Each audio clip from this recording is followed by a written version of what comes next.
You know, Dan, we were just reading parts of what you wrote about Brandon Merriweather and the Giants signing him.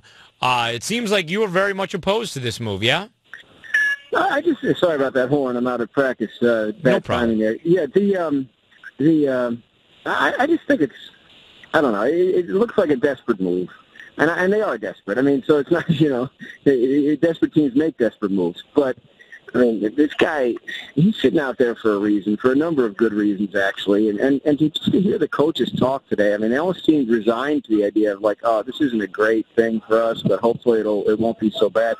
Yeah, Tom Coughlin actually uttered the phrase, I think he'll take coaching. This is a 31-year-old veteran. I mean, that shouldn't really be a question when you bring in someone like that to solve your inexperience issues at safety. And I just think adding this many questions and this many potential problems to a situation that's already a problem for them is a mistake. I feel like there must have been somebody else. And they had a few guys here that they worked out yesterday. Obviously, they like this guy the best, and he certainly has the best resume. But there's some stuff on that resume that it seems like it wouldn't have been too hard to stay away from. Yeah, I mean, Dan, what is the feeling about, I mean, we know he was a Pro Bowler back in, I believe, 2009 and 2010. That's correct. But what is the feeling about the way he's played the last few years with the Redskins?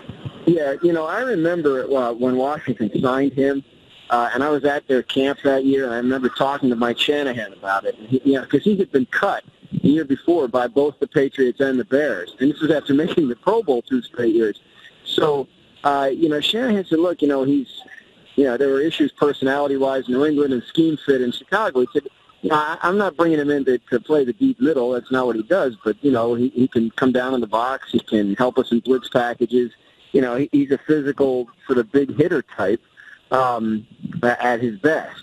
Now, the issue is, of course, that the way he hits has gotten him fined 4 times and suspended twice by the NFL because it's illegal in terms of being helmet to helmet or attacking the opposing player's head. So, for those reasons, it becomes a question mark signing. And he's obviously had health issues the last couple of years. Can't get through a full season.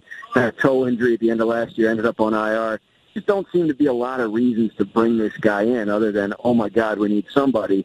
And this guy's played the position before. Talking with Dan Graziano, who does a great job covering the Giants and the NFL for ESPN. Dan, I mean, as of right now, who are your starting safeties? And if they're bringing in Brandon Merriweather, is it as bad as we all feared? Well, it is. And I mean, right now, listed as the starting safeties on the depth chart are Landon Collins, who's a rookie who's missing practice right now with a knee injury he suffered in Friday night's preseason game, and also Jeremy Miles, who is another guy that was still sitting out there just 3 weeks ago until the Giants signed him right before camp, former Raven, and even Steve Spagnuolo today, when asked about Miles, kind of one of those sort of softball questions that was teed up that, hey, say something good about your player. He kind of said, he's been a special teams guy in Baltimore, and, we'll see what he can offer at safety. This guy's listed as first on the depth chart at one of the starting safety positions. So they really are devoid of anything there in terms of known factors. And, they knew that. They spent 3 draft picks on the position because it cost them 2 draft picks to draft Collins, and then they drafted Michael Thompson in the 5th round, and he's now out with an Achilles injury. So they're going to have to find some answers, and I don't know where they're going to come from, and I don't think at this point they do either.